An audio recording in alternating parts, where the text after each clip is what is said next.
देखिए स्टूडेंट, ये प्रश्नावली 3.6 एग्जाम के पॉइंट ऑफ व्यू से बहुत ज्यादा महत्वपूर्ण है। इसमें से एक सवाल आपके बोर्ड के एग्जाम में जरूर आएगा और वो भी 6 नंबर का एक सवाल होगा। इतनी महत्वपूर्ण प्रश्नावली है। हेलो स्टूडेंट, मैं मुजम्मिल खान। तो फिर सवालों को सॉल्व करने का कार्यक्रम शुरू किया जाए। सबसे पहले लिखेंगे माना 1/x is equals to a, ठीक है। फिर दूसरे स्टेप में लिखेंगे 1/y बराबर में b। ये तब मानना है हमें जब x और y नीचे दे रखा हो, ठीक है स्टूडेंट। ये 1 x के नीचे भी है और यही 1 2 के नीचे भी है। तो अब ये समीकरण कैसे बनेगा? 1/2 गुणा में a, क्योंकि 1/x की जगह हमने a लिख दिया। प्लस लगाएंगे 1/3, ऐसा ही रहेगा हमारे पास, क्योंकि ये वाला 1 3 के हिस्से में भी आएगा और यही 1 y के हिस्से में।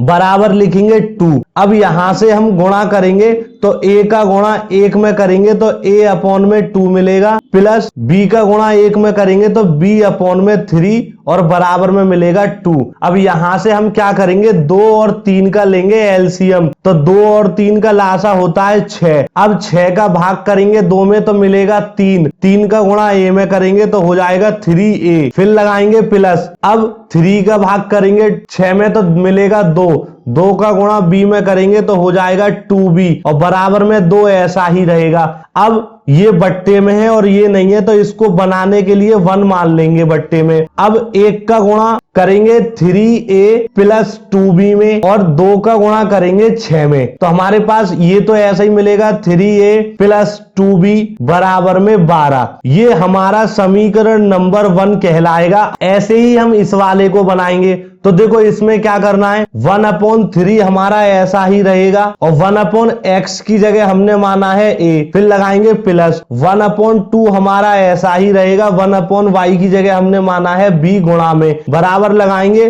13/6 हमारे पास ऐसा ही रहेगा। अब ये वैल्यू हो जाएगी a/3 प्लस b/2 बराबर में 13/6। अब यहां से 3 और 2 का हम लासा लेंगे तो 6 मिलेगा। उसके बाद में 3 का भाग करेंगे 6 में तो 2 मिलेगा, 2 का गुणा a में करेंगे 2a प्लस, अब इस बार 2 का भाग करेंगे 6 में 3 मिलेगा, 3 का गुणा b में करेंगे 3b बराबर में 13/6 ऐसा ही रहेगा। अब क्रॉस गुणा करेंगे हम, यहां 6 का गुणा करना पड़ेगा 2a प्लस 3b में और इस 6 का गुणा करना पड़ेगा 13 में। क्रॉस गुणा इस तरीके से करते हैं, या आपसे आता होगा क्योंकि पिछली काफी वीडियोस में हम कर चुके हैं। अब यहां से करना क्या है कि 2a प्लस 3b को हम रखेंगे और 13 गुणा 6 ऐसा ही रहेगा और इस वाले 6 को बट्टे में ले आएंगे, क्योंकि गुणा करने में वक्त लगेगा तो कट जाएगा।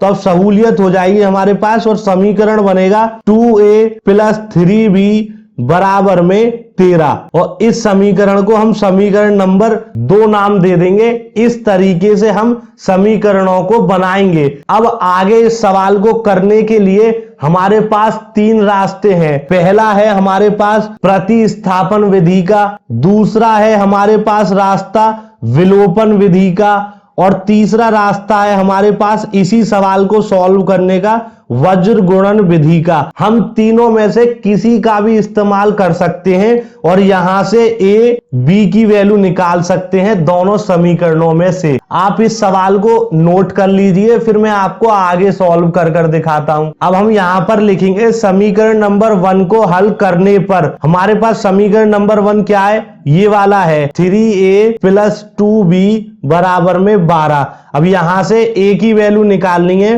तो 3a बराबर में 12 माइनस का 2b कर देंगे, क्योंकि ये 2b का पक्षांतर करेंगे इस साइड पर तो ये माइनस का बन जाएगा और यहां से a की वैल्यू निकालेंगे तो 12 माइनस का 2b और बट्टे में आ जाएगा 3। इस तरीके से हम a के मान को बॉक्स में बंद कर देंगे। और मैं इस सवाल को हल करने के लिए कौन सी विधि का प्रयोग कर रहा हूं वो आप मुझे कमेंट बॉक्स में जरूर बताइएगा। और हम यहां पर लिखेंगे a का मान समीकरण नंबर 2 में रखने पर। समीकरण नंबर 2 कौन सा है हमारे पास, ये है 2a। a की जगह हम ये सारी वैल्यू को रख देंगे, 12 माइनस का 2b बट्टे में 3 ब्रैकेट बंद प्लस 3b बराबर में 13।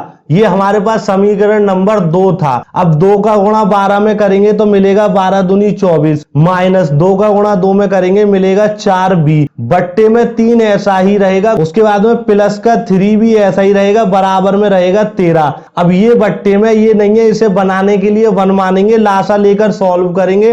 लासा आएगा हमारे पास 3 का भाग 3 में करेंगे 1 मिलेगा, 1 का गुणा 24 माइनस 4b में करेंगे वही वैल्यू मिलेगी, प्लस लगाएंगे, 1 का भाग 3 में करेंगे 3 मिलेगा, 3 का गुणा 3b में करेंगे 3 3 9b हो जाएगा हमारे पास, बराबर में रहेगा 13। अब ये 13 बट्टे में नहीं है, इसे बना लेंगे और यहां आगे सॉल्व करेंगे तो देखो 24 हमारे पास ऐसा ही रहेगा, 9 में से 4 जाएगा तो प्लस का 5b बचेगा, बराबर में रहेगा हमारे पास 13 बट्टे में 1 और ये वैल्यू रहेगी हमारे पास 3। अब 1 का गुणा 24 प्लस 5b में करेंगे तो यही वैल्यू हमें मिलेगी और यहाँ पर 3 का गुणा 13 में करेंगे कुछ इस तरीके से दिखा देंगे। अब यहां से हमें सिर्फ और सिर्फ b की वैल्यू निकालनी है तो हमारे पास 5b ऐसा ही रहेगा, 13 का गुणा 3 में करेंगे हो जाएगा 39 और इस 24 को इस साइड पर लाएंगे तो ये 24 माइनस का बन जाएगा। और अब हम यहां से b की वैल्यू निकालेंगे तो पहले घटा ले, 9 में से 4 गया तो 5 बचेगा, 3 में से 2 गया तो 1 बचेगा यानी कि 15 और b के साथ जो भी गुणा में दे रखा है 5 वो बट्टे में आ जाएगा। तो यहां से जब काटेंगे 5 से 15 को तो 3 मिलेगा, तो b की वैल्यू हमारे पास 3 मिल जाएगी। इसे बॉक्स के अंदर बंद कर देंगे और यहां लिख देंगे b का मान a में रखने पर, क्योंकि हमने a की वैल्यू जब निकाली थी तो वो पूरी नहीं निकली है, साथ में b आया तो हम क्या करेंगे a बराबर में 12 माइनस 2, b की जगह हम रखेंगे 3 क्योंकि यहां निकाल चुके हैं और बट्टे में रखेंगे हम 3 को। अब 12 माइनस का 6 हो जाएगा क्योंकि 3 दूनी 6 होता, बट्टे में रहेगा 3, 12 में से 6 गया तो हमारे पास 6 बचेगा, बट्टे में रहेगा 3, 3 से 6 को काटेंगे 2 मिल जाएगा। तो यहां से a बराबर हमारे पास वैल्यू मिलेगी 2 और b बराबर मिलेगी 3, लेकिन सवाल हमें x और y में दे रखा था तो अभी ये सवाल पूरा हल नहीं हुआ है क्योंकि a b की वैल्यू निकाली है हमने। तो अब x y का मान कैसे निकालेंगे उससे पहले आप इस वाले सवाल को नोट कर लीजिए।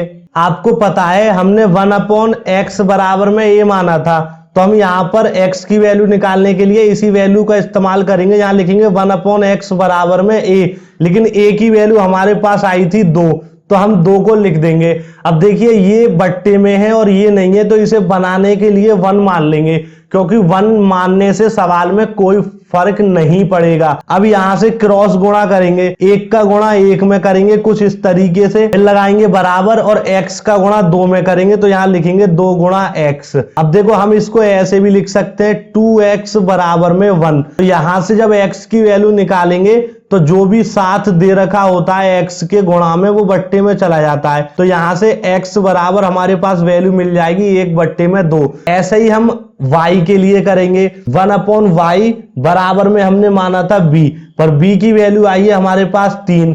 अब ये बट्टे में नहीं है तो इसे 1 बनाने के लिए 1 मान लेंगे बट्टे में, क्रॉस गुणा करेंगे, 1 का गुणा 1 में करना है, बराबर लगाएंगे और y का गुणा 3 में करना है तो 3 गुणा y इस तरीके से लिखेंगे। अब ये हो जाएगा 3y बराबर में 1। अब यहां से y की वैल्यू को निकालेंगे तो जो भी साथ में दे रखा है वो बट्टे में चला जाएगा, तो हमारे पास y बराबर मिलेगा 1 बट्टे में 3। इस तरीके से हम प्रश्नावली 3.6 के सवालों को हल करेंगे। अब हम नेक्स्ट वीडियो में जानेंगे कि डबल आई वाले सवाल को किस तरीके से हल करना है, और इस वीडियो के बारे में अपनी राय हमें कमेंट बॉक्स में जरूर बताएं। धन्यवाद।